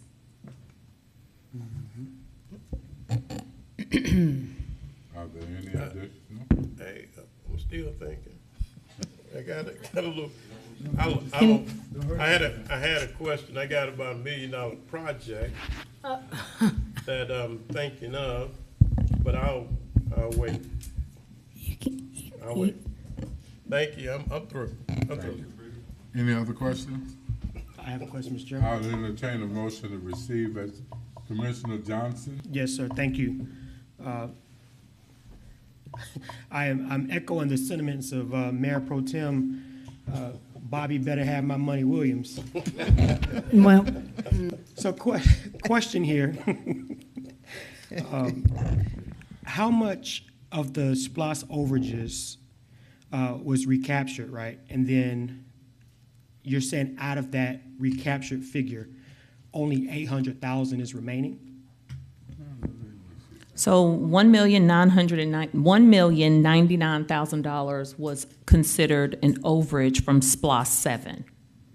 After additional projects closed, the departments turned in their final budgets. There is a remaining approximately $800,000 that has not been allocated at this point for projects, but can be used for projects that we are estimating to be over budget. Okay, thank you. So it's not just money hanging in the wind. Right. Tell that to Mayor Pro Tem. I ain't asking for it. Yes, you I'm are. just playing. Are there any other questions? Yeah, I got a question. Commissioner Hassan. Yes, ma'am. Madam Administrator, are you saying this just from Splash 7 overages? That's correct. And this, I was saying all the Splash. I didn't say Splash 7. I was saying all of them. well, SPLOST 7 was the only SPLOST in which funding was considered an overage. From the previous SPLOST, funds were recaptured, but that totaled $4,081.47. I thought we had one time around, when the previous administrator was around $12 million. The presentation that he gave to the commission on in January, excuse me, the balance you may be speaking of gave you a total of $15 million. However, the remaining balance was $1 million. Mm-hmm. So it was a total projected amount of overages at $16.1 million. Total proposed to fund the listed projects and allocations was $15.3 million, which left you a remaining balance of $1,099,000. So we've used the $1,099,000. We've used that already. Those projects have started, yes. No, Commission, I That's just not- heard, that's- excuse me. That's still not true. That's still not correct. Well, I'm No. answering this. Let me do it one more, and I'm gonna try one more drive. I'm gonna leave it alone after this. If it were $15 million and you got it down to $1 million, then that means you picked up about $13 million worth of projects. And that's how you end up with a $1 million less of money left. So obviously that bust out a sign, or either that came in. So those other $13 million worth of projects, all those whatever was assigned to different projects. So I was asking about all of those, the whole $15 million. You said we ended with $1 million, I guess unassigned at that point in time. At that point in time, but Commissioner, can you give me one moment to speak with the Finance Director to clarify It's okay. a I'm gonna topic? leave it alone. I'll leave it alone. Thank you. Okay, you can I'm give through it with on, Yeah, I'm through with it. Yeah, he just need to come straight out, telling me $1 million. Are there any additional questions? I have a quick question, Go right ahead, Mr. ma'am. Chairman. I was going to ask, since we've got, what, $800,000 that's not allocated, when is Wrightsboro Road? I keep hearing this from people, but when are we going to get Wrightsboro Road from North Leg to Highland paved? Do we have the funds for that? That's a project in Chia. Okay. Well, The mayor's not here. all right. Well, we'll come back. Okay. We'll wait for engineering. Thank you. I'll entertain a motion to receive the information. Been moved and second. All in favor, please cast your vote. Make sure it carries fine. Okay. You want to vote? Well, we can receive it without objection. We got a motion, so we can see.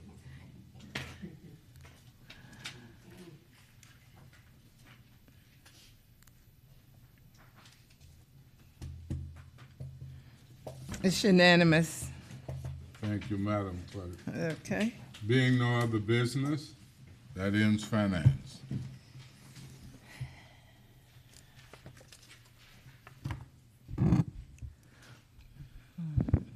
Okay, Ms. Bonner, we saved the best to last, so public service come to order. Yes, sir. Is there any additions or deletions? No, sir. Thank you. I would like to consent with the committee's approval. Agenda item 1, 4, 6, and 7. So moved. We have a motion and a second. Voting, please.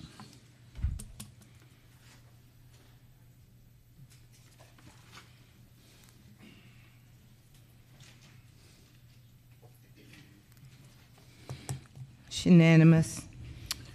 Thank you. Let's take it top to bottom. Agenda item number 2, please. Item 2 is to approve the ARP funds in the amount of $6,931,618 for the purchase of 2022 and 2023 replacement fire apparatus and light vehicles and additional funding for air light support unit approved in 2022's budget. Thank you. I think Commissioner Bobby Williams asked that this be placed on the agenda. Yes, Commissioner, sir. if you will, please. Yes, sir. I don't feel like sitting here all day talking about something we all know that we don't want to do, and that is, the fire department is dear to all of us, but we only have about $8 million in ARP. He wants about 6.7 or 7 million or what have you. I'm just gonna go ahead and make the motion that we give him $3 million. Second. Okay, I have a motion and a second. We also have Commissioner Hassan would like to ask a question. Thank you, sir. I'd like to just make a statement around that.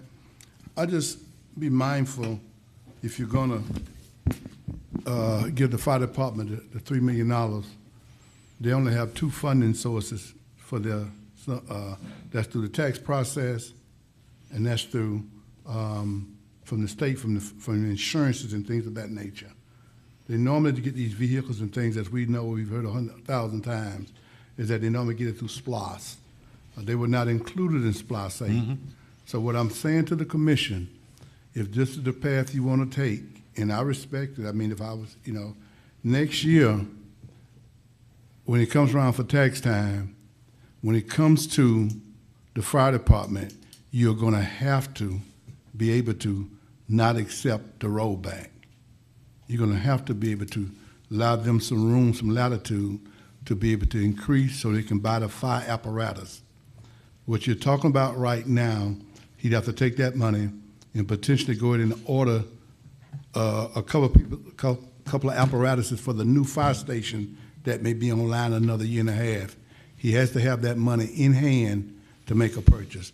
So all I'm saying is please don't lose sight of it, that you hope you make a conscious decision that next year that you are willing to allow the fire portion of your tax bill to be increased so he have money to continue to operate. I just want to say that and hope and pray that y'all take that in consideration.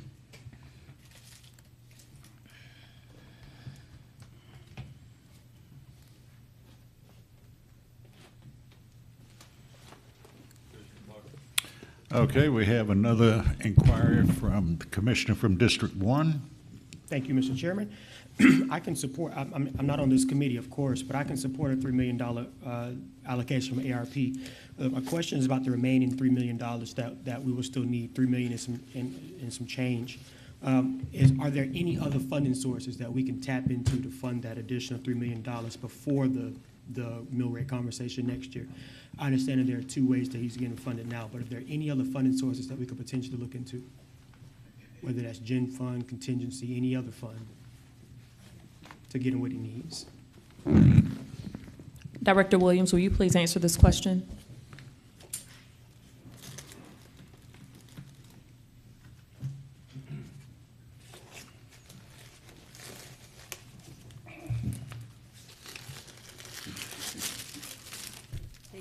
The short answer is not really.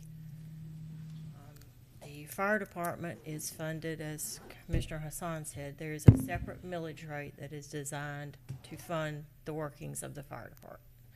It also is funded by the insurance premium tax that comes from the state, which we have no control over, those rates, those amounts, etc. The fire department has presented a listing, a very long list of their equipment needs.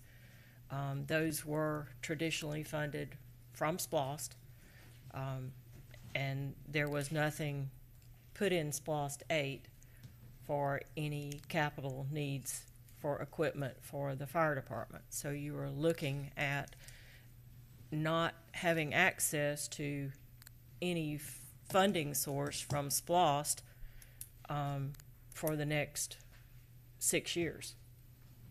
And that is and I guess and I understand, thank you. I guess what I'm trying to get at is I don't understand how we have a need in one area, we can't pull from some other fund to help support that unless, I mean, what is the fund balance here? I'm just trying to understand how is it that we can't pull from multiple funding sources? There is no legal reason that you cannot pull it from the general fund. I'm telling you that that is not the way the millage rate for fire nor the funding sources for fire were designed. The fire protection millage rate only applies to the former suburban service district. Those residents pay that millage rate. The folks in the urban service district pay for their fire protection through their urban service millage rate. So then if you make a policy that you have a designated funding source for one particular item that you can substantiate and is done on a consistent basis, but then you do not use the availability of that funding source, you go to another funding source to fund it, that is not something that I would recommend. Okay. That's all my questions, Mr. Chairman. Thank you. Thank you.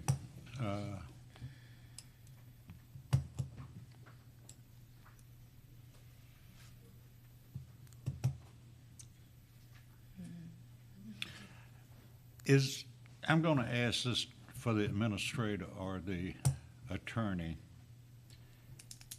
Is there any way that we can table this motion while we look for other income sources to fund this without going up on the millage rates? Commissioner Clark, you would need to ask the maker of the motion to rescind their motion. All right. Otherwise, you have to vote on the motion.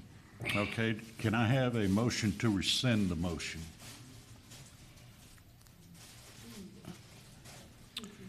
Having heard no motion, we'll vote on the original motion.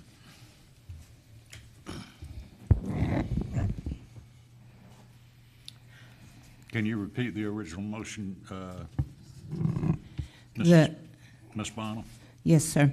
The motion is to approve ARP funds in the amount of $3 million for the purchase of the 2022 and 2023 replacement fire apparatus and light vehicles and additional funding for air light support units approved in 2022 budget. Thank you. Voting, please.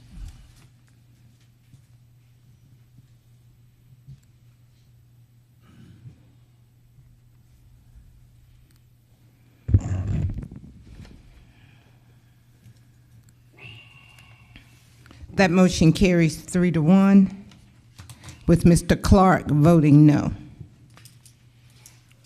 Okay, next item, please. Agenda item 3. Item 3 is to discuss the maintenance of Engine Company Fire Station Number 7 on Central Avenue. Commissioner Knight, you're up. Thank you. I'm going to let Natasha put some pictures up for me. Why I'm bringing this today is I get a lot of calls from constituents who look at this fire station, and it is a diamond in the rough. It's a beautiful fire station, but at the same time, it is being so. When you see the pictures being neglected, we need to figure out, since the city owns it, what we're going to do. I know we want to do a museum there, which is a great idea. Hopefully we'll get started soon. But the pictures that I am looking right, the roof looks like it's about to cave in. Where can we get the funds to get this place repaired and cleaned up? I mean, you got a vine growing out the front of the building. But we need to do something here to make sure that we maintain this and keep it halfway looking appealing when people drive by there. It's an eyesore. And doesn't look like, I was hoping we were going to start a museum soon, but I don't know when that's going to happen. But while it's just sitting here empty, we do need to maintain it. So where are we going with this, and how are we going to take care of this moving forward? Okay, thank you. Chief Burton, if you will, please, can you come up and address some of this? And then we have additional questions for you. May I ask a question before we get started? Okay, Commissioner Williams. I just have one comment. Can you speak into your microphone, please? I just have one comment. Has anyone had a conversation with Chief Burton before it was put on the agenda? Has anybody had a conversation with you about this, sir? Not directly, no, sir. We have had discussions about this, The museum. locations in the Yeah. past, and I've come to before you previously to talk about this location. My understanding has been with the city for many, many years. Yeah. Okay, but nobody's talked to you about this. And I guess my comment is sometimes it works by calling folks. And I'll leave it at that. Well, I'm putting it out on the floor because we're on live stream, and I want to make sure that people know that this is being brought forth and that we're going to do something about it. Yeah, I'm just saying that sometimes these things can be solved before we put them on the agenda. I would like to ask where we're going to get the funds to get this fixed and cleaned up. I'd like to hear from my colleagues. We're going to let it stay like this? I just would like to know. I want to be able to give answers to my constituents who call and say that this is an eyesore and that they love this building, but nothing's being done. Okay, let's, Chief, if you'll hold there a second, let's go ahead and go to District 1 Commissioner. Thank you, Mr. Chairman. I know a few months back, maybe earlier 2022, we came up with a list of properties that the city currently didn't have plans to do much with, and we put it out to be advertised as listings. I'm not sure if this property was on that list to my recollection. Maybe it should have been. But I mean, I think that when we have issues like this, we need to be leaning on the private sector to make sure that we have some help there as well. Because, I mean, we say this is an eyesore. I can take you downtown. I can take you to Bethlehem. I can take you to anywhere and show you some eyesores that the city has kind of just sat on as well. But the difference is there is that we've either put them in the land bank, we've put them on the book to be marketed. So I think if we want to actually get some traction with this building, maybe we can get it out to be marketed for somebody to get involved with, because clearly the city, we're not just sitting on dollars. I mean, we just had this conversation about the rollback rate, and we fought tooth and nail not to get the dollars that we need to function as a government. But now we're asking for money to do more projects. We can't have more if we don't bring in more. So how can we then lean on our private sector to get some traction on some of these items that we want to see done? Case in point, the weed school was on the agenda 2 weeks. Not one time did I ask the city to buy the weed school or ask the city what our plan was. We asked the owner. The owner came back and said she wasn't able to help. Now the next step should be figuring out how the private can help get that weed school, which is a dilapidated property, in good shape. So the only thing that I'm saying here in concerns to this item is that, yes, this is like maybe the second or third time I've seen it since being on the commission. What is the plan to make sure that private is involved here to make this into something that could be viable for the community if we're saying that we don't have the funds for it? I mean, there are some other things that we just literally talked about. The fire department is asking for $6.9 million to take care of basic services. They're not thinking about putting this back on the market to turn it into a museum right now. So I guess what I'm asking is, if we want to do something with it, let's market it out. Let's make sure that folks have an opportunity to jump in. The folks that are calling may want to have interest in building this back up. So I just don't want us to keep putting it on the agenda and having Chief Burton keep giving us the same answer when we could simply just direct whoever to get involved with getting this into someone's hands who can do something with it, because clearly the city's not able to right now. And I don't know if that's that should lead to a question or who's responsible, as much as it is just, let's come up with some ideas and bring some people to the table other than the city. That's what we're attempting to do in a lot of different areas in this city, and I think that would be helpful in this case as well. And Mr. Chairman, that's all I have to add to the conversation. Thank you, sir. Okay, thank you. Next, the Commissioner Garrett. Thank you, Chairman. My question is for Chief Burton. In regards to this facility, is this for like the maintenance and ongoing issues here? Does this fall under the fire department or does it fall under central services? It's actually falls on the fire department in terms of maintenance. And we have provided some maintenance in terms of storm damage and things like that. We simply, for all of the needs as regards to this location, we simply don't have the funding for that. And I know there's been a conversation about a possible museum going here at some point. Would that be something that the city funds, or is that something that you would suggest going to find a private partner to help facilitate, to operate it and to hopefully maintain the building? Actually, we're exploring that. Okay. We're exploring, I mean, every option's on the table. Obviously, if it's the will and pleasure of this body that this property is sold. However, we're exploring every option. I've heard the notion of fire department museums. I'm familiar with how they operate as it relates to a fire department. I've been to several locations around the country. I do not believe that there is one in the state of Georgia. And so we're in the beginning stages of exploring that as an option for this city. And I kind of concur with my colleague from the first in regards to marketing it to see if somebody does have a better usage for it. I'm looking at it and I'm seeing a pretty cool restaurant with maybe a museum on top, but that's just me. So if anybody wants to partner, I'm just picking it. But in regards to just making sure that no further deterioration takes place, especially with the roof issues that we're seeing, is that something that you think that you could help address? Sure. We just need the funding. Understood. To be able to do that. Could you come back and kind of give us an estimate of what that would look like? Sure. Thank you.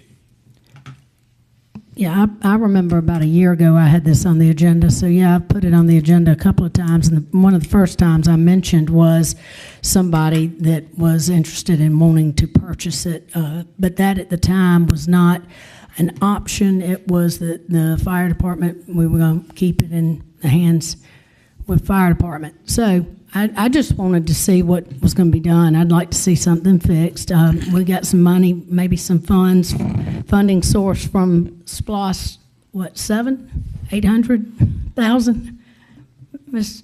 Dowse? Maybe a little bit can go there to repair the roof. Thank you, Mr. Chief Burden. Commissioner Hassan. Thank you, sir. Thank you. My concern is, like I said, we've talked about it before, like my colleague Commissioner McKnight just mentioned about a year ago. Also, I see the merit in saying if we can't do what needs to be done with it, to do what's best and to put it in the hands of somebody who can. And I just, but I think I'm concerned, but when we target buyers, and buyers speak directly to us about that, that put us in harm's way as elected officials. And Mr. Chairman, if you don't mind, I'd like to ask the attorney, what's the formal way that we should be entertaining, or should we be entertaining those things at all, if you don't mind? Mr. Attorney? Yes, it's not quite, what you're asking is not quite clear to me yet, Commissioner Hassan. Well, some of my colleagues said, and I think they didn't say it full-throated, but they implied that if we can't, maintain this property, maybe we should get somebody who would want to have a vested interest in the property, whether that be a partnership or whether that be an outright potentially sale to a person. And so as you heard my colleague Commissioner McKnight just mention, no fault of our own, that somebody approached her about potentially purchasing that property. So my question is, as elected officials, how should we proceed when potential buyers of any of our properties approach us? How should we handle that? I would think the commissioner would want to decide if this property is going to be deemed No, surplus. not that. Can you speak to the broader process, if you don't mind? Just in general, in terms of, this is not quite, I'm not sure I would take this as a procurement, but I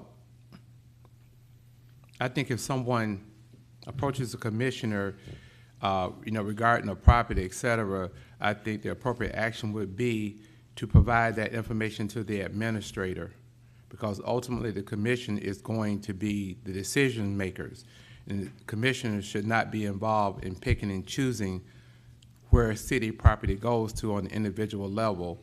nor should a commissioner be a advocate for any one given entity. So if that interest was reported to the administrator, then it could be dealt with administratively with the relevant department directors, and at some point, the commission as a whole could be informed, and they could decide if they have an interest in developing, releasing, or keeping a property.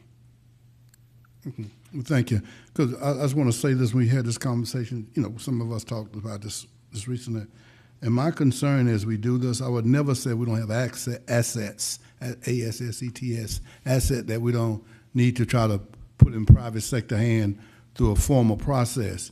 But what concerns me more is how we utilize the funds that we get from the sale. Meaning that, like I say, we realize that we are about a little over $2 billion operation in its totality. But we also have about $1 million worth of debt, and we got a little over $1 million and something in asset. So we on the upside. But if we take and begin to sell off our assets, remember, if we don't use those resources toward our debt, then we're going to find ourselves upside down. And so all I'm saying is we start down that road or consider that road, know what your plans are to do with the resources once you get them in hand. And I'm hoping it's going toward paying off the debt that we may be in as a government. Thank you, Mr. Mayor. And thank you, Mr. Chairman. Mr. Mayor, I don't think so. Wouldn't have that on a dare. You know what, Chief? That, and to the rest of the commissioners, thank you. That piece of property is such a valuable part of Augusta's history, and we've had so many historical moments and firefighters in Augusta that really need to be remembered. My friend Marion Williams is a part of the Augusta Fire Department history of Augusta. I would like to see, you know, we always have the citizens of Augusta complaining and we ought to do things better and, you know, we ought to cooperate and we ought to do things. It'd be interesting to me to see if, along with our Firefighters Association, I'm sure they would help do this if they're asked. If anybody would be interested in, you know, donating a roof to it or coming out and painting it, cleaning it up, anything, remember it's tax deductible. And that would be an interesting prospect. So at this point in time, I'd like to have a motion just to receive this as information, please. So moved. We have a motion and a second. Voting, please. And thank my fellow commissioners for their involvement in this. For you to go paint it.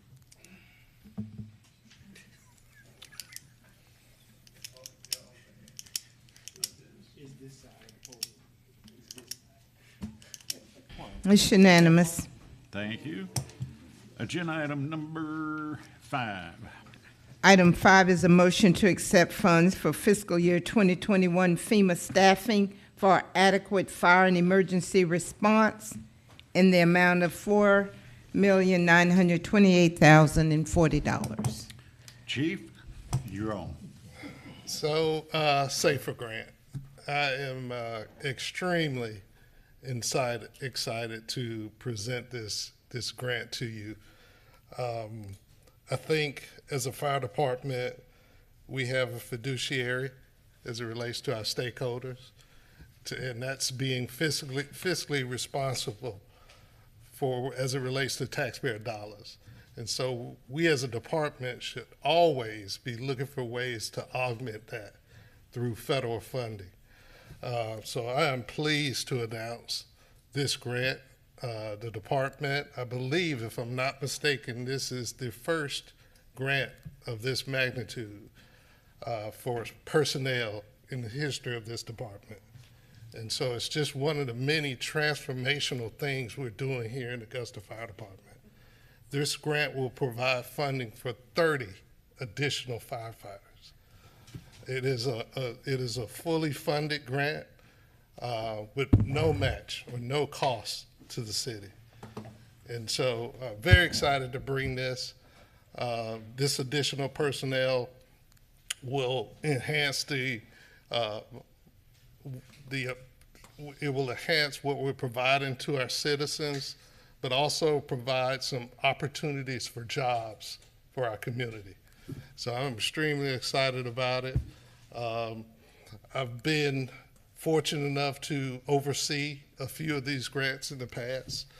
And so once again, the department sought out this grant with the help of the previous administrator and applied for and was awarded this grant. So very happy to present this. I'll tell you, NFPA 1710 actually sets a standard as it relates to minimum staffing. And so one of the primary goals for this grant is to increase our minimum staffing on our trucks, on our ladder trucks, to 4-person staffing. I'm just extremely excited and extremely proud of the work the department's doing, and happy to present this grant to the city of Augusta. Thank you, Chief. Commissioner Bobby Williams, do you have something? I have a question first. Oh, Commissioner Garrett, didn't see Yeah, you there. let him Commissioner go. Garrett and then Commissioner Williams. This question is for the chief. In regards to this grant, you said it's not going to cost us any money. Is this funds that are given up front, or is it reimbursed? It's reimbursed. Okay, so on a quarterly basis. On a quarterly basis? Well, it could be quarterly or monthly. So in regards to the upfront cost before we get reimbursed, do you have a funding source for that? Yes. Okay. And, you know, I know this is for an additional 30 positions, which is great, and I'm sure it's well needed around the county. How are the staffing levels currently? I mean, are we short? Are we good? Currently, we're running it as firefighters. We're running about 19 vacancies. 19? Mm-hmm. Okay. And so, as you know, in that same vein, we have classes that are graduating, and we have classes that start. And so, through natural attrition, we have, in the midst of that, we have firefighters that retire. Absolutely. So I know this grant's for 3 years, correct? Yes, sir. So what is the plan for funding these additional positions after the 3 years runs out? So we're going to work closely with finance. There is some options available to us. And so we're going to work together with finance to ensure that we have that additional funding necessary. There is some options. And if we're not able to find 30 people to fill these positions, what happens with the grant? Is it? The grant is a full grant, 100% for 3 years. I understand, but if we don't fully use this grant for 30 positions, what happens? Is there any clawbacks from the feds? I know that the federal requirements are quite often much different and stringent than some of the state ones. So. I think the grant allows you, the grant is each year. And so you can apply for the grant once the grant ends, you can make applications for additional grants. Okay. I'm not sure I asked the question correctly. I'm just asking, is there any repercussions if you don't fund 30 positions through this grant? Well, if you're not, so for the additional grants, if you're not funding 30 full positions, you're not actually asking for the reimbursement. Gotcha. Okay. Yes. Okay. Understood. Thank you, Chairman. Thank you. Mr. Williams? I see you got high sun up there, but I would just make a motion to.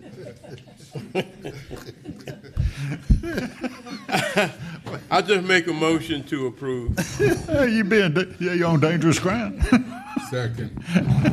We have a motion and a second before we vote, though. We're going to Commissioner Hassan. Mr. Chairman. Yes. I hope you correct him on that end. Do what?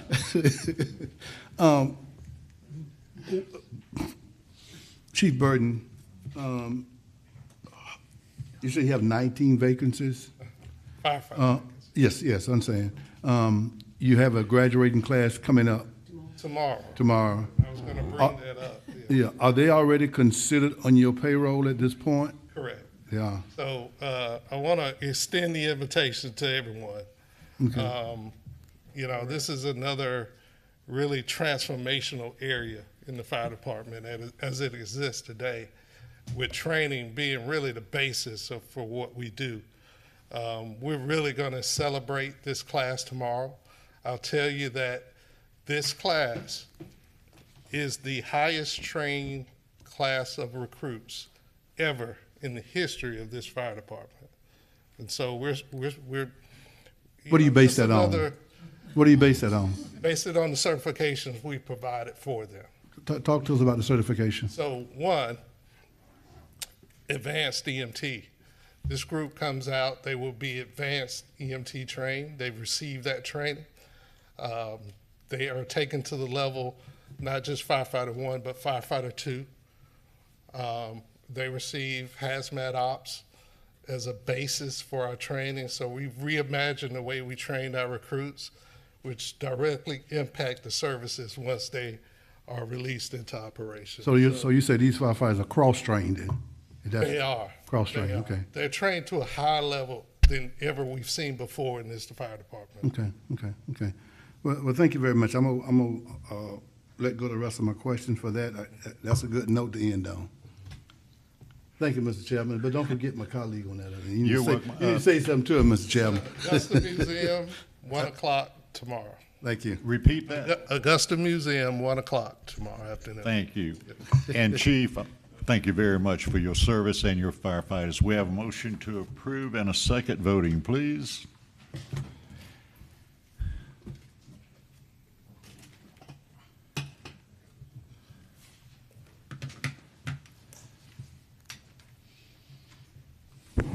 Unanimous. Thank you. And with that, Ms. Bonner, turn out the light. This party's over. This meeting is adjourned. All right. That's it.